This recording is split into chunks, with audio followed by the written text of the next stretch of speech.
Hello everyone, I am Erdal.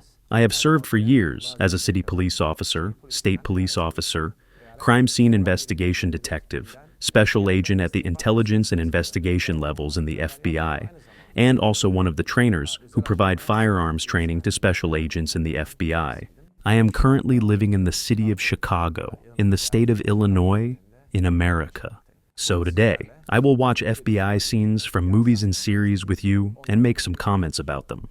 What's the worst that could happen? FBI, open the door! Open the door!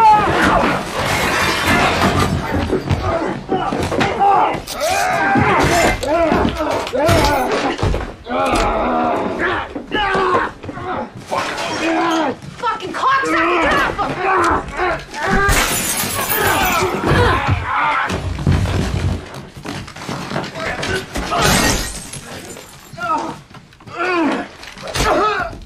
Oxy, guns. It's like Downey Christmas. Minimum federal sentencing, 10 years. This scene is incredibly exaggerated. It has nothing to do with the FBI. An FBI agent wouldn't enter a house alone, saying FBI open the door and breaking it. There was another person there too. He probably wasn't from the FBI, likely another department. FBI open the door is a real line, of course. We have to say it within the framework of the law. If I come to your door and enter directly without saying anything, and you don't know who I am, if you are a bad person and armed, you might think your enemies have come and shoot at me. We are obliged to tell you who we are. When I joined operations, I was usually one of the first to enter. We'd always knock at least 3 times. After knocking, it's actually pretty common to loudly say, FBI, open the door. FBI search warrant, open the door. FBI warrant or FBI arrest warrant, open the door. Depending on the situation, I'd knock on the door saying these. Hello, can we talk? Can we have your phone number? You can have a normal conversation. If we are going to enter, we need to enter in a planned way as a team.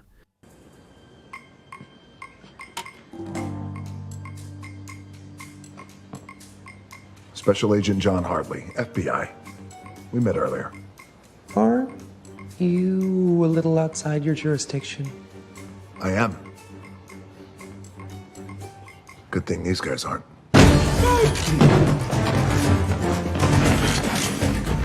Wow. Hi, guys. Don't take your shoes off or anything.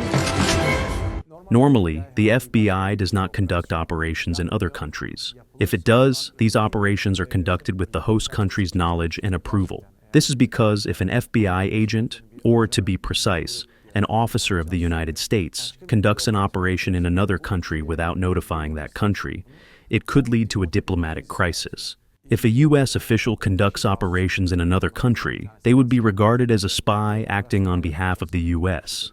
This is a situation no country desires. In this scene, since a SWAT team enters, it seems like the guy collaborated with the government agents. It's not realistic.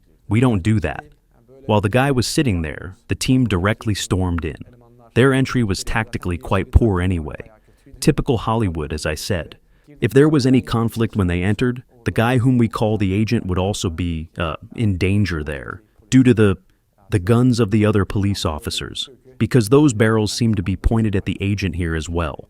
I think I have a clear idea of what they're looking for, and I appreciate your time. Wow, lady, you're on a real fucking roll. Excuse me? Yeah, no, I won't excuse you. I just spent the last 30 minutes thinking of different ways to kill you. I'm sorry. When did we meet? What is this, your lawyer? What are you, insurance salesman? Do you sell those shitty suits? I'm Special Agent Sarah Ashburn. How can I help you? You can get all of that, get it up, and get it the fuck out of here, because this is my room. Detective, Mr. Rojas will be continuing on with me at this point. No. It's a jurisdictional issue. No, So, not gonna happen. Your efforts are duly noted. Thank you so great. much. Don't Move those fucking hands in here.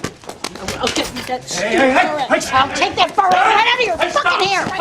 Stop! Hey, both of you, my office now. She says, I will take this criminal away. You have no authority over this. Normally, if such a thing happened, the detective wouldn't be hearing about it for the first time in that room. The prosecutor would also be involved in this matter. For example, if you committed theft and I arrested you, it's a crime, right? But if the federal government is after you for a more serious matter, special agents will step in. They'll talk to the police chief and prosecutor, who may approve handing you over. There's a procedure for this. That detective in that department and city holds the authority there, not that FBI agent, so I can say that the file belongs to the detective.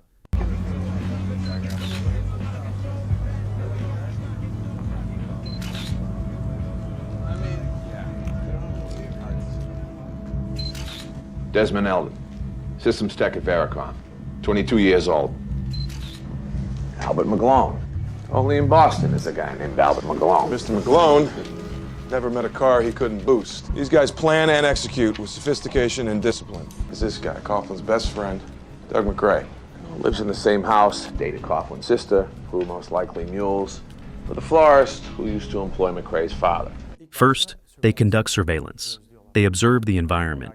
Normally, we have our own teams. There are teams with agents and teams without agents. Which team we activate for observations depends on the sensitivity of the situation. During surveillance, we take photos and videos. In fact, sometimes while following, I would take out my cell phone. I would capture video as I passed by, while passing by the person. Then I would send them to the rest of the team, because everyone is in different places. In active observations, we move as a team. No one knows who you are. I used to wander around in different jackets and shirts to avoid drawing attention. I'd stick a temporary sticker on my windshield as a marker. I'd wear a green shirt and then start following the target. Later, someone else would take over the duty. I'd disappear, quickly remove the sticker, and change my shirt. Then, I'd put on a blue or a white t-shirt and blend in with the crowd. When we look at the work environment, it seems that they are the two agents giving information to other people about bank robberies. Totally realistic. We always do this.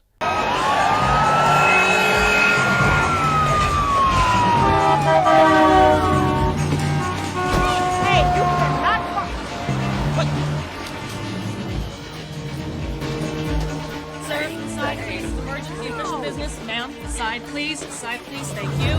Official business, sir. Ma'am, emergency. Please step aside, sir. Hey, get lost. I'm waiting here, huh? FBI, you might want to stay out of this, all right, sir? Excuse me, sir. Ma'am, please. Back off. All right. I need 8 double tall. 8 double tall lattes, 1 with no foam, 5 iced venti decaf percent lattes with a long straw.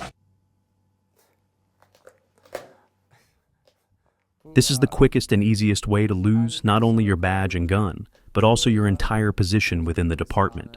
If you're looking for a guaranteed way to get fired or wondering what actions could lead to your dismissal, then this is exactly how you can jeopardize your career and lose your position. This is a completely over-the-top Hollywood scene, and a pretty funny one. But as I said earlier, if you ever do something like this, let's say you walked here and didn't even park your car properly, and if you misuse your badge, identity, and official position like this for something personal, you would almost automatically be fired. We agents have a confidentiality certification, which is the highest level of clearance in the USA. For example, I currently still have top secret clearance. All agents have it. We have such reliability. If you are doing things like this, how can I trust you? That's very important and really not ethical. And it's really not ethical to do this. You can't do something like that. When you show your ID and park your car like that, you're already breaking traffic rules. There was a police officer outside. He showed it to the officer. When I was a police officer, I personally stopped FBI agents twice. Of course, I didn't know who they were. When someone shows an ID, we need to check it. I've stopped other officers many times. It's not enough when an officer shows a badge. You ask, "Can I see your ID?" Which department? Otherwise, just showing a badge is easy. For instance, if I came here as an FBI agent and wanted to talk to you, I would show my badge and say, "Hi, I'm an FBI agent," so that you would trust me and be willing to talk. I introduce myself as FBI Special Agent Kaya, for example. Because my surname is Kaya, I say Special Agent Kaya and continue talking. If the person tells me they don't know I'm a special agent, asks me to see my badge, I say, "Here you can take a look." If they say they will take a photo of it, I don't allow it. This is how I show my badge, and honestly, it's usually shown this way anyway. However, parking the car and flashing the badge like that is wrong. 19, 20, 15. I smoke.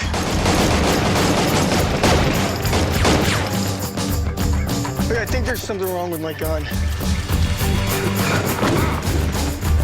Damn it! I mean, it's more realistic, but much, much harder. We would fight with each other much more. We would even do all sorts of things. They've kind of made the uniform similar, of course. Quite similar, actually. Our training attire is navy blue shorts and a gray t-shirt. Here, it says FBI Academy. Everyone writes here what name they want to be called by. The surname is always written on the back. I deliberately wrote Erdal here. Normally, I'm not called Erdal in America. The reason I was writing my name is because I've had a lot of experience. Usually, when they gather like this, whoever is at the front gets called immediately. They call you by your name, push you to the ground, and assess your skills. I learned something at the academy. Being at the front is not ideal. Of course, you shouldn't be at the very back either. Standing somewhere in the middle is best. I wrote Erdal as planned. They would scan the room and call on anyone with an easy name first. The guy saw names like Mike, Matt, or Nick. But when he looked at me, he hesitated, trying to read my name. "Nick, come here," he would say, giving up on calling me. This would happen all the time, always. That's why I always wrote my name as Erdal. Rifle training wouldn't be like this. Wearing hats and stuff is realistic, but the atmosphere is, more orderly and organized in reality. But fights would happen more often, in fact, much more often. Inadmissible in a court of law, I find it a great tool to learn by. Stick to yes or no questions, and let's see how far you get. What's the retina camera for? Eye movement and dilation are often dead giveaways. Simon, you can begin. You grew up in Georgia? I sure did. Yes. With your family? Yes. Are you an only child? Yes. Well, I have a half-sister. She's 10 years older, though. I barely know her. Stay calm. It's okay. We do not use this kind of eye technology. This is a polygraph. Polygraph means lie detector. Lie detectors are a special field. There are special FBI agents who can use the lie detector. We call these people polygraphers. This scene gives the impression as if this area is taught to everyone. But not everyone receives this training. There are certain techniques for taking statements, and we work on these techniques for a long time at the academy. Because a good FBI agent is known for conducting an effective investigation. In this scene, they directly show eye technology, but that's not realistic. As I mentioned, we don't use it. When it comes to the polygraph topic, if you want to become a polygrapher after becoming an agent, there are special trainings for it. Some people do that job full-time. Not all special agents are trained for it.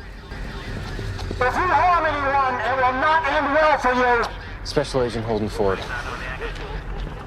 Nankovich. Is he talking? Not making much sense. You been briefed? On the way over. 5 people still in there? A security guard, the secretary, 3 guys from the line. We need to see that everyone is unharmed. You're gonna shoot me? Mr. Miller! No, thank you. Hey, Cody. My name is Holden. I'd like to help you. Tell me what's going on. I gotta talk to my wife. All right. There's only one. I understand. For the moment, is there anything else we can get you? These fucking people away. Okay. If I can get them to back off, will you relax with Miss Kurtwell? Give us some time to reach your wife. Okay? Thank you. Keep the snipers. Back out the perimeter. What if he starts firing? We'll have to storm the place. They're making me nervous. Imagine what they're doing to him. He has no criminal history. He's clearly having an episode. We need to keep him calm and wear him down. Here, it looks like the FBI agent is coming and talking to the guy, etc. At the same time giving orders to the police, it's not very realistic. A decision like deploying a sniper is made in what we call the command center. In such situations, there is always a command center. It is the meeting point, the points where decisions are made. For example, where to enter a building is told, where the SWAT team is called, where operational information, orders, and decisions are given. These decisions are not made there. The agent turned his back to the man with the shotgun, who was holding the barrel towards the hostage. It's like he's talking to them in the cafe or something. I didn't find this scene very realistic. Than to bid farewell to colleagues taken from us. From Dover, to the family services, to memorials like these, it's tough to say goodbye. There's nothing you could have done, Susan. Bradley Fine, was more than just a coworker and a friend. He was part of our family. And as family, even knowing that the universe has a plan for each human life, it's hard to accept the sudden loss of such a good and decent person. Unfortunately, these things happen. When an agent dies in the line of duty, they are buried with honors. All the police officers gather and attend the funeral. My partner was unfortunately killed by a person when he unexpectedly stopped someone during a traffic stop, which turned violent. All the FBI agents, the feds, whoever can go, goes to the funeral. It's not mandatory, but everyone wants to go. They want to say their final farewell to the deceased. For example, when a police officer dies, FBI agents, DEA agents, Secret Service agents, U.S. Marshals, state police, sheriffs, and all those kinds of people attend the funeral. We usually go to the funeral in uniform in our police cars. In this big ceremony, there is music played on bagpipes. The flag is raised and salutes are given. It's basically an official ceremony. Then, the coffin is carefully carried by the honor guard and placed in the hearse. Speeches are given, and afterward, all the police cars line up with their lights flashing in a solemn procession. A large photo of the deceased is prominently displayed for everyone to see. My partner's funeral was exactly like this. Red and blue lights were lined up for miles, flashing continuously through the day. Today I watched and reviewed scenes from FBI movies and series for you. It was a lot of fun. Don't forget to like this video and subscribe to our channel. Also, don't forget to follow me on Instagram and my other social media accounts. I'd really appreciate your support there as well. Thank you so much. That's all for today. Goodbye and take care.